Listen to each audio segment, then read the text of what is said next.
Et quand la tristesse arrive, je sais tu es là, toujours près de moi.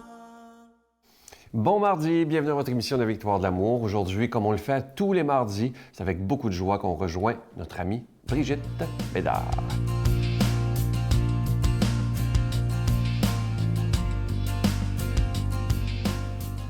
Bonjour tout le monde! Ce matin, je vous parle d'un beau sujet. Tout le monde capote là-dessus. Les couples heureux. Comment être en couple heureux longtemps? Alors, le secret des couples heureux. Je ne sais pas s'il y en a qui aiment ça être sur Facebook, mais sur Facebook, il y a plein de des petites annonces. Les 6 secrets des couples heureux, les 7 secrets des couples de longévité supérieure, les 10 secrets de l'amour. En tout cas, c'est incroyable, ça pullule. Puis moi, je m'amuse énormément à lire ce qui est écrit. Bien, ça m'intéresse, moi. Tout le monde lit ça. Tout le monde veut être heureux. Alors, j'ouvre ça, puis je regarde ça, puis très souvent, je me bidonne, je m'en tape les mains sur les cuisses tellement que je ris. Et la plupart du temps, je trouve ça niaiseux. C'est pour ça que je ris. J'ai pas eu une soudaine révélation. Je regarde, je dis, vraiment, tu sais. Premièrement, il y a toujours quelque chose qui revient, il y a une constante, OK? C'est qu'on veut des trucs. Bon, évidemment, on veut que ce soit punchy, puis on veut donner ça vite, mais c'est qu'il n'y a pas vraiment de trucs, hein? On va donner des petits trucs. Bon, quand même, je vais vous en nommer quelques-uns, on va rire ensemble. Alors, il faut rire ensemble. Quand on veut être heureux en couple, il faut rire ensemble. Bon, OK, j'espère bien. Est-ce qu'on peut se fâcher ensemble aussi? Oui. On peut être en colère ensemble? Oui. OK. Le sexe. Ah oui, il faut que le sexe soit bon. Puis que le désir soit comme au top du top tout le temps. Tu sais, bien, des petites nouvelles pour vous autres. Qu'est-ce qui arrive quand tu n'as plus de désir? OK, c'est terminé, on s'en va. Bye! Non! Tu sais. Il faut que tu sois avec l'âme sœur. Ben, ça peut arriver que tu n'es pas avec l'âme sœur pantoute, puis que tu es heureux pareil. Oui, j'en connais, moi, des couples comme ça. C'est le jour et la nuit. C'est pas l'âme sœur pantoute. Ils n'ont même pas les mêmes goûts. Ah oui, puis ça dit qu'il faut toujours avoir les mêmes goûts. Mais il y a une chose qui revient constamment, ou en fait, qui ne revient jamais. Et je vais vous dire, elle est là, la clé des couples heureux. Premièrement, est-ce qu'on est ensemble pour être heureux comme couple? Je ne suis pas certaine. Pas certaine que c'est ça le but. Le but, c'est d'aimer. Le but, c'est d'aimer. Et aimer, ça apporte du bonheur, mais ça apporte de la souffrance aussi. Alors, gardons ça en mémoire. Le but, c'est d'aimer. La deuxième affaire, le meilleur truc qui soit, la prière. Jamais dans tous ces trucs-là, on va parler que Dieu peut unir les couples. Moi, je vous le dis. Ces 2 affaires-là, on est en business.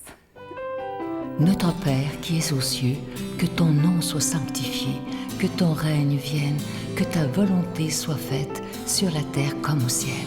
Donne-nous aujourd'hui notre pain de ce jour.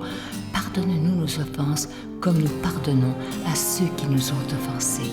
Ne nous laisse pas entrer en tentation, mais délivre-nous du mal, car c'est à toi qu'appartient le règne, la puissance et la gloire pour les siècles des siècles. Amen. Dans le cadre de l'année de la miséricorde décrétée par le pape François, la Victoire de l'amour vous invite à sa retraite spirituelle dans le centre du Québec les 8, 9 et 10 avril 2016. Sous le thème « Dieu est miséricorde, il espère et pardonne ». Venez vivre des moments de ressourcement inoubliables en compagnie de l'abbé Robert Jolicoeur, Jean-Marc Chaput, Brigitte Bédard, Sylvain Charon et Miguel Padilla à l'hôtel et suite Le Dauphin à Drummondville. Réservez rapidement à notre bureau au 514-523-4433 ou sans frais 1-888-811-9291. Venez vivre une fin de semaine exceptionnelle remplie d'amour, de paix et de joie. En ce mois de l'amour et de l'amitié, je vous en parle depuis déjà un mois, évidemment, de ce beau cadeau, cette exclusivité de la Victoire de l'amour qui a été fait sur mesure pour nous, donc vous ne verrez jamais ça dans un magasin. Il s'agit d'un cœur en épinglette, vous le voyez à l'écran présentement, avec une belle petite croix qui nous rappelle Jésus, évidemment, et au centre de la croix, une petite rose qui nous rappelle la Vierge Marie, le tout orné d'un petit zircon. Et évidemment, cette épinglette est déjà bénie. Je vous rappelle que c'est avec un don de 25 et si vous en voulez deux, avec un don de 40 parce que ça se donne vraiment bien en cadeau. Et pour ceux peut-être qui écoutent pour la première fois la Victoire de l'amour, je vous rappelle que ça a été fondé il y a maintenant 21 ans en ce mois de février. Et évidemment, c'est un ministère catholique et on doit payer pour être à la télévision. Alors merci de tout cœur de votre prière, merci de votre aide. Et ensemble, on pourra continuer d'annoncer la parole de Dieu pour des dizaines et des dizaines d'années. Je vous donne l'adresse, la Victoire de l'amour, casier postal 120, succursale Boucherville à Boucherville, le J4B 5E6, je vous la redonne. La Victoire de l'amour, casier postal 120, succursale Boucherville à Boucherville, le J4B 5E6. Également par téléphone, par carte de crédit du lundi au vendredi de 8h30 à 16h30 dans le 514-523-4433, 523-4433 ou sans frais, le 1-888-811-9291, 1-888-811-9291 et aussi sur notre site Internet, le www.lavictoiredelamour.org.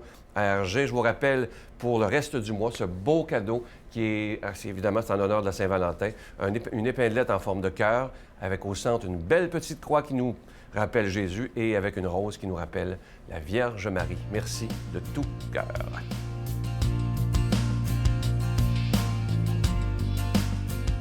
Mon Dieu, donnez-moi la sérénité d'accepter les choses que je ne peux changer, le courage de changer les choses que je peux et la sagesse d'en connaître la différence. Amen. Aujourd'hui, la parole de Dieu est proclamée par quelqu'un que vous appréciez énormément, et moi aussi d'ailleurs, l'abbé Éloi Giard.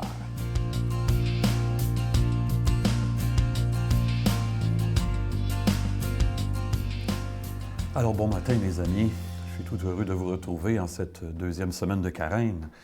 Le temps passe tellement vite. Et Matthieu, aujourd'hui, l'évangéliste Matthieu, va nous rappeler une vérité paradoxale de l'Évangile. Il y en a tellement d'ailleurs, dans l'amour des vérités qui nous surprennent.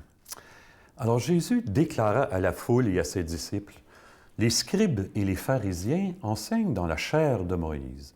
Pratiquez donc et observez tout ce qu'ils peuvent vous dire, mais n'agissez pas d'après leurs actes, car ils disent et ne font pas. Ils lient de pesants fardeaux et en chargent les épaules des gens, mais eux-mêmes ne veulent pas les remuer du doigt. Ils agissent toujours pour être remarqués des hommes. Ils portent sur eux des phylactères très larges et des franges très longues. Ils aiment les places d'honneur dans les repas, les premiers rangs dans les synagogues, les salutations sur les places publiques. Ils aiment recevoir des gens le titre de rabbi. Pour vous, ne vous faites pas donner le titre de rabbi, car vous n'avez qu'un seul enseignant et vous êtes tous frères. Ne donnez à personne sur terre le nom de Père, car vous n'avez qu'un seul Père, celui qui est aux cieux. Ne vous faites pas non plus appeler Maître, car vous n'avez qu'un seul Maître, le Christ. Le plus grand parmi vous sera votre serviteur. Qui s'élèvera sera abaissé, et qui s'abaissera sera élevé. Je me rappelle comme si c'était hier. C'était en deuxième année à l'école primaire. Et ça fait presque 50 ans, vous vous imaginez.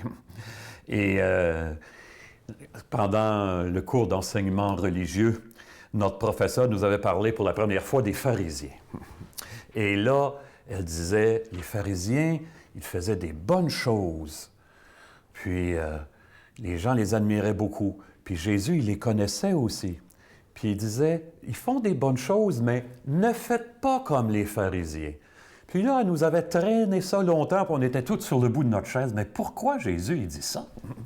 Pourquoi donc? Et que ça lui avait pris du temps.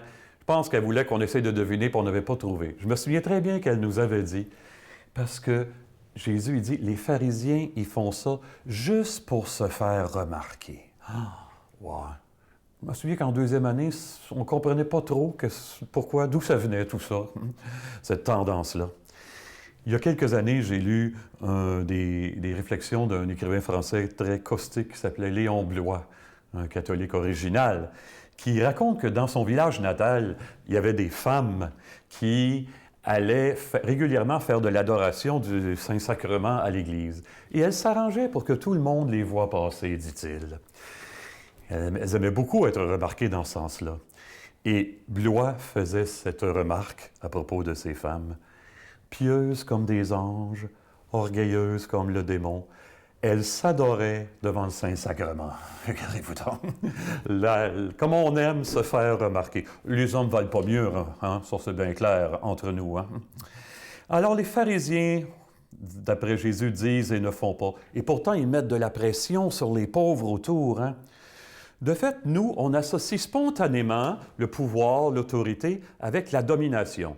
Et dans certains corps de métier, c'est important, dans la police, dans l'armée, chez les pompiers, dans une entreprise, il faut qu'il y ait de l'ordre, il faut qu'il y ait des gens qui décident et les autres qui accomplissent les ordres. C'est correct humainement dans ces milieux-là.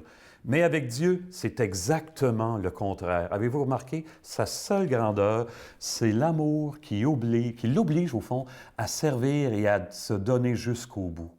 Les saints et saintes réussissent ça mieux que nous. Je ne sais pas si vous vous rappelez, quand le pape Jean-Paul II est venu en 84, il avait béatifié ici à Montréal Mère Marie-Léonie Paradis, fondatrice des Petites Sœurs de la Sainte Famille à Sherbrooke, des sœurs qui étaient au service des prêtres, du clergé. Et l'archevêque de Sherbrooke, très, très sympathique, Monseigneur Fortier, avait dit un beau petit mot de remerciement publiquement au pape. Et je connais quelqu'un qui avait écrit à Monseigneur Fortier après coup et qui lui avait dit dans sa lettre « Avez-vous remarqué, Monseigneur, à Sherbrooke, c'est pas les évêques qui ont été béatifiés, hein, c'est la servante. » Pas plus à Sherbrooke qu'ailleurs, pas moins non plus. C'est ceux qui servent qu'on reconnaît dans l'Église. Servir par amour, sans se faire remarquer. Et que c'est difficile, on a tous et toutes nos blessures. Hein? La culture actuelle n'aide pas beaucoup. Je pense que des gens qui nous inspirent beaucoup, pour moi, là, j'ai remarqué ça dans mon ministère, les personnes autour de nous qui nous aident à avancer dans ce sens-là, c'est les mères, nos mères. Les pères aussi, mais les mères, ça n'existe que donner. Je me souviens d'avoir entendu déjà le cardinal Congar, un homme très compétent, dire depuis 2000 ans dans l'Église, ce sont les femmes qui ont refait le christianisme à chaque génération. Ça m'avait frappé, ça. Une mère, ça existe pour être donné. Quand le Dieu d'amour est au cœur de la vie d'une personne, évidemment, elle est capable d'aimer jusqu'au bout. Eh bien, que ce Dieu, qui lui seul est capable de nous enseigner cela, nous bénisse en son amour de Père, de Fils et de Saint-Esprit. Amen. Bonne vie, bonne journée tout le monde. Je vous salue Marie, pleine de grâce. Le Seigneur est avec vous. Vous êtes bénie entre toutes les femmes, et Jésus, le fruit de vos entrailles, est béni. Sainte Marie, Mère de Dieu, priez pour nous pauvres pécheurs, maintenant et à l'heure de notre mort. Amen. Je vous invite à venir nous rejoindre sur notre page Facebook, La Victoire de l'amour. Vous savez évidemment que c'est gratuit. Et on est tout près de 200 000 personnes à suivre la page Facebook de La Victoire de l'amour. Il y a des belles pensées à tous les jours. Vous pouvez même regarder les émissions. Vous êtes au courant rapidement de beaucoup de choses parce que Facebook, c'est instantané. Alors, à chaque fois qu'il y a une nouveauté, je le mets dessus et je réponds à tous mes messages privés. Il y a des gens qui disent que c'est pas lui qui répond. Moi, je vous le dis, vous avez ma parole d'honneur. Tous les jours, je prends le temps de répondre à ceux qui m'envoient des messages privés. Alors, venez nous rejoindre, faites partie de cette grande famille Facebook. À demain. Bye. J'ai fait 10 ans de meetings, de réunions de cocaïnomanes anonymes, mais j'ai fait aussi alcoolique anonyme, narcotique anonyme, puis vers la fin, sexolique anonyme, puis outre-mangeur anonyme. J'ai fait presque tous les anonymes parce que j'ai découvert par la suite, là, après ma conversion,